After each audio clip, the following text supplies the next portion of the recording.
KaraokeBooks. Little Women. Louisa May Alcott. Audiobook. Chapter 16. Letters. In the cold gray dawn the sisters lit their lamp and read their chapter with an earnestness never felt before. For now the shadow of a real trouble had come. The little books were full of help and comfort, and as they dressed, they agreed to say goodbye cheerfully and hopefully, and send their mother on her anxious journey unsaddened by tears or complaints from them.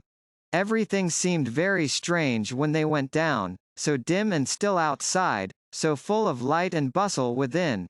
Breakfast at that early hour seemed odd, and even Hannah's familiar face looked unnatural as she flew about her kitchen with her nightcap on. The big trunk stood ready in the hall, Mother's cloak and bonnet lay on the sofa, and Mother herself sat trying to eat, but looking so pale and worn with sleeplessness and anxiety that the girls found it very hard to keep their resolution. Meg's eyes kept filling in spite of herself. Jo was obliged to hide her face in the kitchen roller more than once, and the little girls wore a grave, troubled expression, as if sorrow was a new experience to them.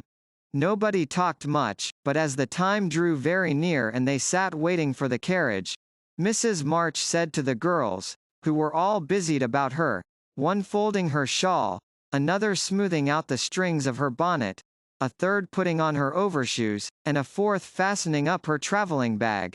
"Children, I leave you to Hannah's care and Mr. Lawrence's protection. Hannah is faithfulness itself, and our good neighbor will guard you as if you were his own. I have no fears for you, yet I am anxious that you should take this trouble rightly. Don't grieve and fret when I am gone, or think that you can be idle and comfort yourselves by being idle and trying to forget. Go on with your work as usual, for work is a blessed solace. Hope and keep busy, and whatever happens, remember that you never can be fatherless. Yes, Mother. Meg, dear, be prudent, watch over your sisters, consult Hannah, and in any perplexity, go to Mr. Lawrence. Be patient, Jo, don't get despondent or do rash things, write to me often, and be my brave girl, ready to help and cheer all. Beth, comfort yourself with your music, and be faithful to the little home duties, and you Amy, help all you can, be obedient, and keep Happy safe at home. We will, Mother. We will." The rattle of an approaching carriage made them all start and listen. That was the hard minute, but the girls stood it well. No one cried, no one ran away or uttered a lamentation, though their hearts were very heavy as they sent loving messages to Father, remembering, as they spoke, that it might be too late to deliver them. They kissed their mother quietly, clung about her tenderly, and tried to wave their hands cheerfully when she drove away. Laurie and his grandfather came over to see her off, and Mr. Brooke looked so strong and sensible and kind that the girls christened him Mr. Greatheart on the spot. "Goodbye, my darlings. God bless and keep us all," whispered Mrs. March, as she kissed one dear little face after the other, and hurried into the carriage. As she rolled away, the sun came out, and looking back, she saw it shining on the group at the gate like a good omen.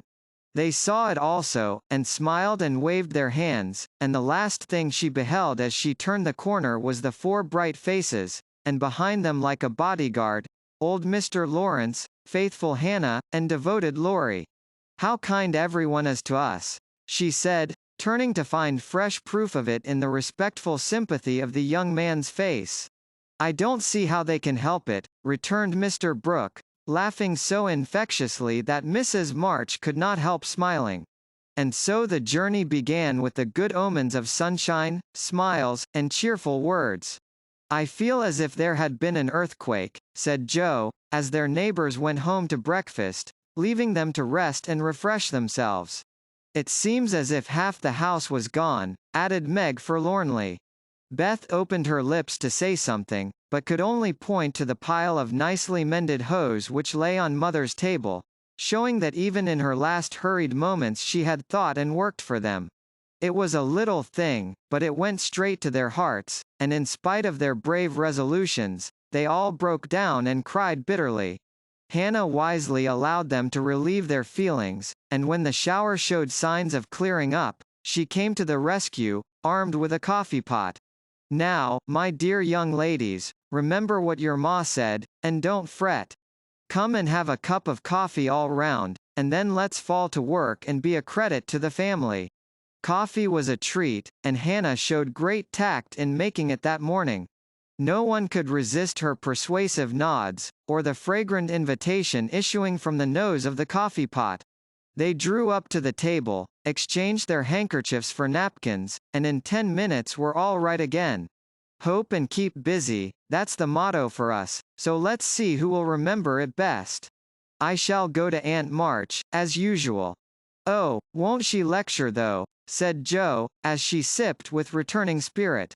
I shall go to my King's, though I'd much rather stay at home and attend to things here, said Meg, wishing she hadn't made her eyes so red.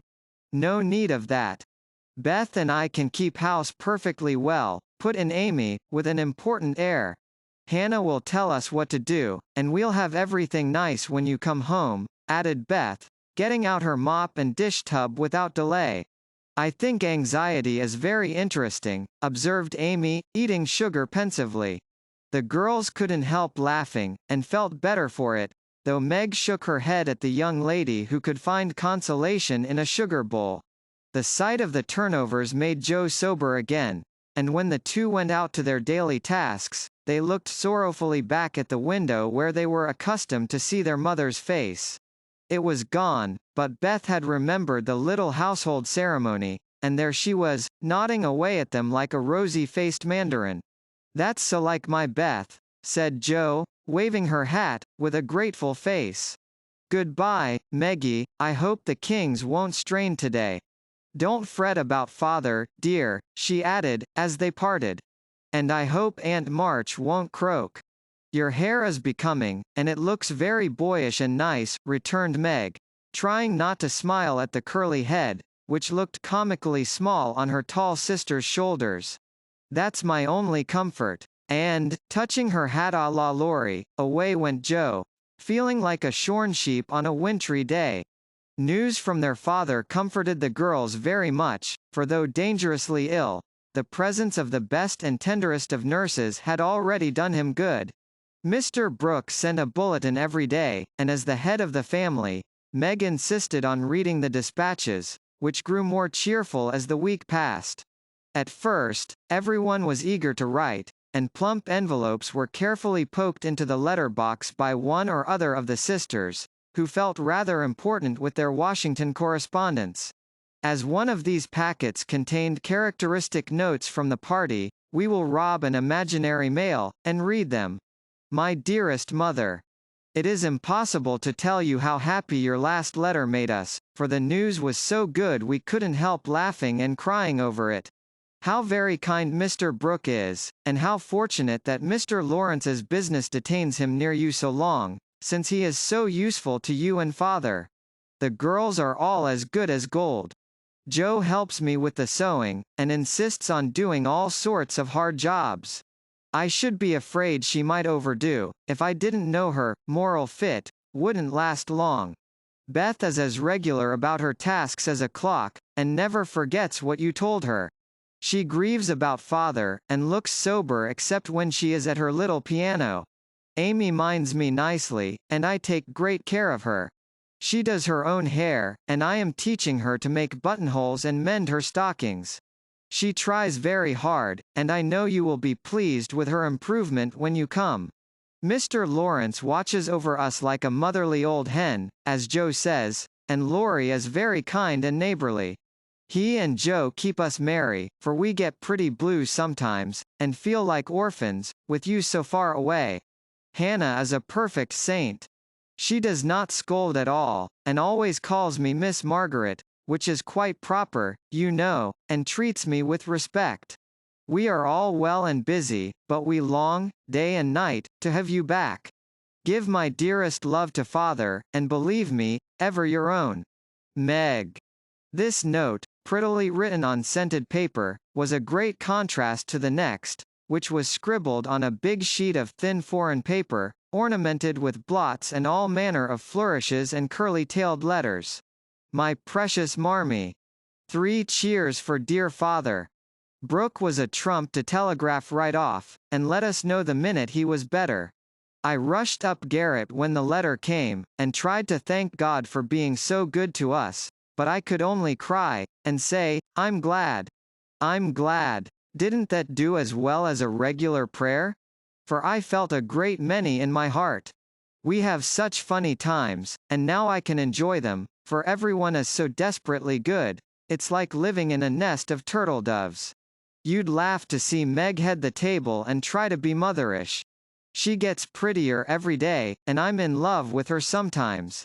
The children are regular archangels, and well, I'm Joe, and never shall be anything else.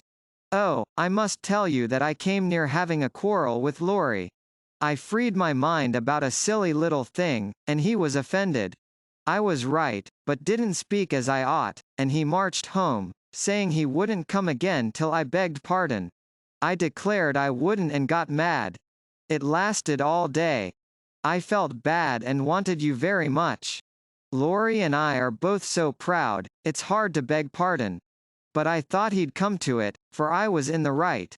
He didn't come, and just at night I remembered what you said when Amy fell into the river. I read my little book, felt better, resolved not to let the sun set on my anger, and ran over to tell Laurie I was sorry. I met him at the gate, coming for the same thing. We both laughed, begged each other's pardon, and felt all good and comfortable again.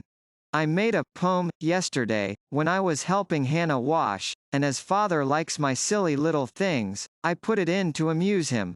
Give him my lovingest hug that ever was, and kiss yourself a dozen times for your topsy-turvy Joe. A song from the Suds.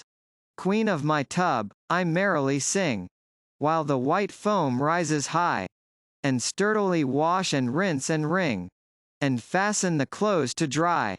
Then out in the free fresh air they swing, under the sunny sky. I wish we could wash from out hearts and souls the stains of the week away, and let water and air by their magic make ourselves as pure as they.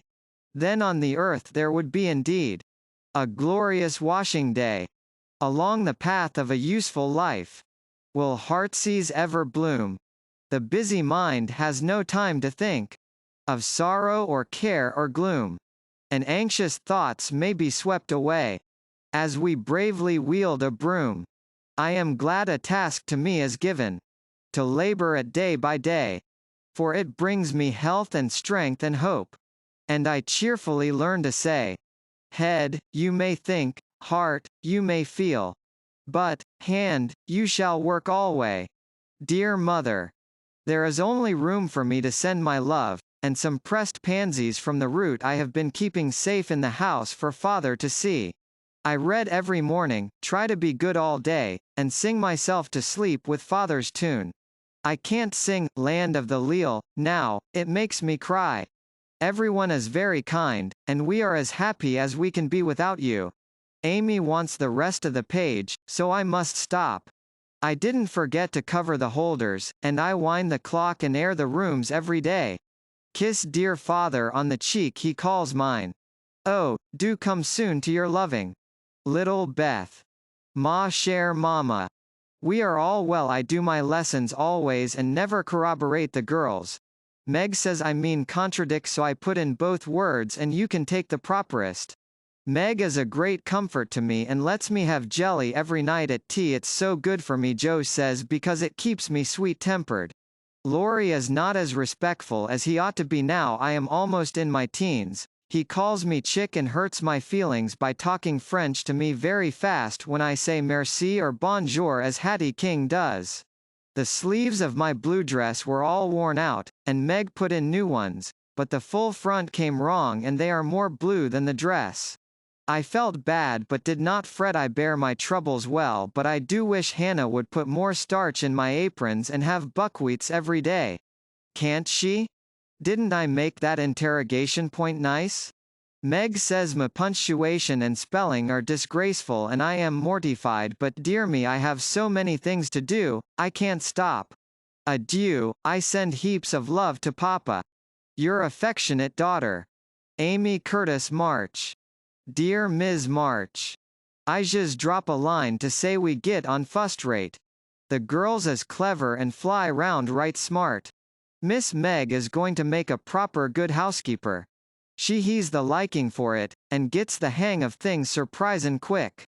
Joe does beat all for goin' ahead, but she don't stop to calculate fust, and you never know where she's like to bring up.